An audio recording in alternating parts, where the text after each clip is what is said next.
ẹ ǹlẹ́ ọmọ kóòtù òjíire ńlẹ́ lóko káàkiri gbogbo àgbáláyé ẹ kú jókòó yọ̀yẹ̀ wa kò ní yẹ̀ ẹ́ lẹ̀ orí lọ́gẹ̀dẹ̀ fi rẹrù orí wa láì gbáre ìgbà tí ire wa bá tó tí ó tó wa lọ́wọ́ ikú tọ́yáwó ò ní pa wá o. Wọ́n ní ẹmọ́ lọ́lọ́sàn àfẹ́lẹ́ lòru àwọn tí ń fòrú payà wọn ò ní pè wá pa o àti máa yé ayé ti mọ̀ wá ayé ò ní pè wá pa ayé ò ní fayé hàn wá ire kàbìtì ọ̀yá ẹ wá nǹkan fìdílé tàbí kẹfìdílé nǹkan kájọ jàǹfààní sáyẹ́ǹsì àwọn bàbá wa tí mo fẹ́ fi ilẹ̀ yìí ìbísẹ́ ilẹ̀ torí kó lè wá dọ̀ mí kó lè jàǹfààní fún ọ ni tí bàbá tiẹ̀ náà bá jẹ́ nǹkan kọ̀tọ̀ pé bàbá rẹ̀ ó bóde iṣẹ́ ìtúsílẹ̀ lélẹ́yìí kì í ṣe pé ká máa kó ká máa kó gbàdíkì òun ni wọ́n tá à sọ bàbá gbáyàn ló ka láyé òde òní tó àbá múra rí ńbẹ ni wọ́n fòkúta lù ọ́ pamọ́ bẹ́ẹ̀ ṣùgbọ́n nǹkan tí ó tu ọ kúrò lórí ìdè tó fi rógù rẹ lò òun ni kókó gbogbo àwọn eléyìí tá à ń fi lẹ̀ yìí antibiotic ni tí í jẹ́ kéèyàn ọ̀rẹ́ náà lọ kó tètè rógì rẹ lò kó kú lóko gààrí láàárọ̀ ẹ̀bà lọ́sàn-án kí wọ́n náà máa jẹ gbẹdẹmukẹ́ mú tá à ń bá yín sọnù ẹ̀rọ àṣàṣì ṣàdédé orí ẹlòmíràn máa dún gbangban tàbí kórí ẹ̀ máa dìde dẹ̀yìn láì nídìí àbí kórí ẹlòmíràn máa hó bá mi lo àgbẹ̀dẹ tí wọ́n ti ń rọ kọ́ràdá sọ pé wọ́n bù díẹ̀ fún ọ láàrin lórí ibi òkúta àgbẹ̀dẹ pé wọ́n bù díẹ̀ fún ọ bẹ́ẹ̀ mo ní wọ́n ṣe kí ni pé wọ́n bù díẹ̀ fún ọ ìfun òkété gbogbo nǹkan tó wà ní òkété ọ̀yá ó di ní odó ọ̀gbọ́ ìfun tó bá jẹ́ ọkùnrin láàbà ṣe fún àkùkọ adìẹ ní ọ̀wà ìfun tó wà ní àkùkọ adìẹ yóò kò sí tó bá jẹ́ obìnrin bá ní ìfun tó wà nínú abodìẹ a kò sí ọ̀tá nù rókò ewé àgbọ́sá ewé mọ́dẹ̀sìnà ọ̀gbọ́n mi yé ewé àgbọ́sá ewé mọ́dẹ̀sìnà ọ̀gbọ́ gbogbo ẹ̀ á jò papọ̀ tàbá jò tán tá a jò gúdúgúdú sọ wá rí òkúta àgbẹ̀dẹ yìí ọ lọ ni tí ó ṣe lọ́múlọ́mú ọ wá dà papọ̀ mọ́ ìjó tó jó yìí ọ wá dà sínú àdíẹ̀ yẹn ẹ máa fi pa orí wọ́tọ̀ ọ̀bára àdíẹ̀ yẹn ọ yá lo olive oil ní orílẹ̀-èdè Benin wọ́n ń pè ní idolif làwọn máa pè ẹ dà sí original ẹ máa pa orí ní agbára Ọlọ́run tó bá jẹ́ àṣàṣì ni ara ọ̀dẹ̀ ọ̀ àṣàṣì aburú yóò sì lẹ́yìn rẹ̀ sọ wá rí i pé ẹni tó rí rẹ bá ń dìde nìkan kọ́ yẹ kó ni ìwọ náà ṣe é kalẹ̀ ẹ máa pa àwọn ọmọ yín lórí ó dára ó jẹ́ wàràwàrà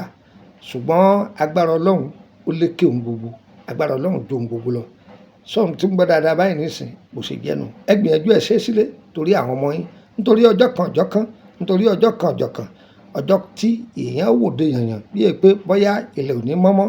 tó Ọlọ́run ọba má fi sọ̀rọ̀ tó jù wá lọ Ọlọ́run má fi àtẹ̀yí tó jù wá lọ àtẹ̀yí tó súnmọ́ wà má fi kọ́ ọ̀kan kàn wá ń bẹ́ gbẹdẹmukẹ́ ní ojú káà náà máa ṣe tó kò jù bẹ́ẹ̀ lọ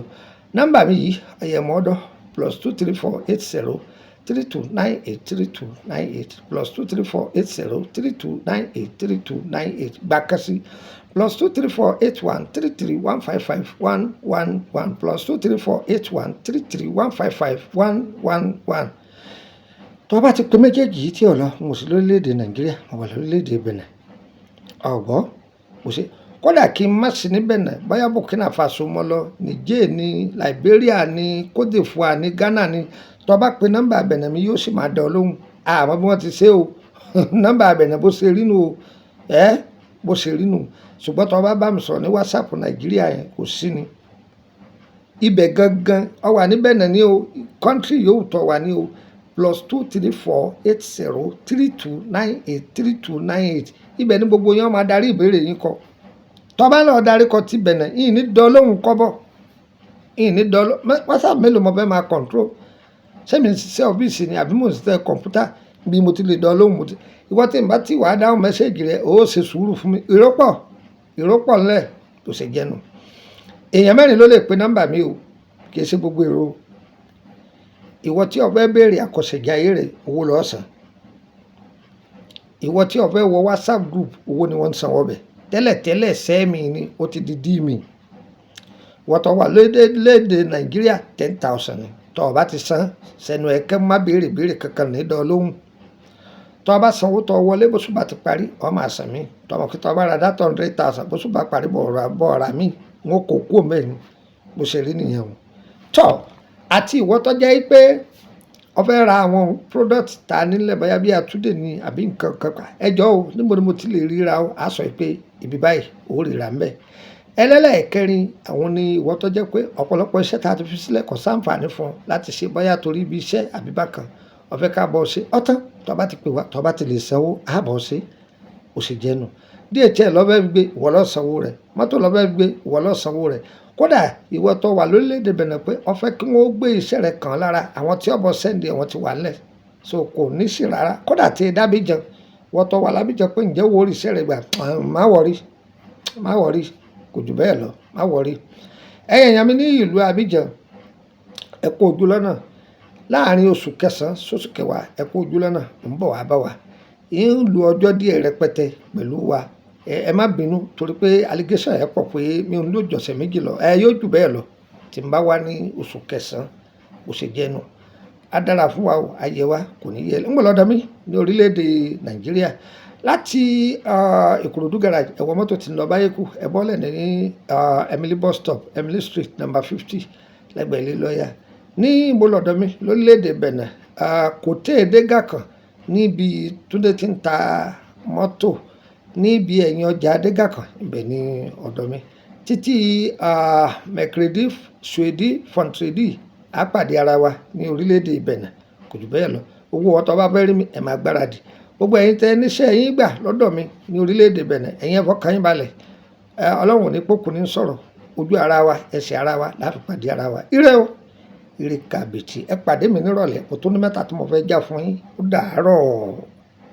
torí pé àárọ̀ lẹ́lòmíì wà àwọn ẹlòmíì wà lọ́sàn-án àwọn ẹlòmíì wà lálẹ́ torí ẹ̀ láì wí bẹ́ẹ̀ ó dìgbà ló yẹ kí n wí ó dàbọ̀.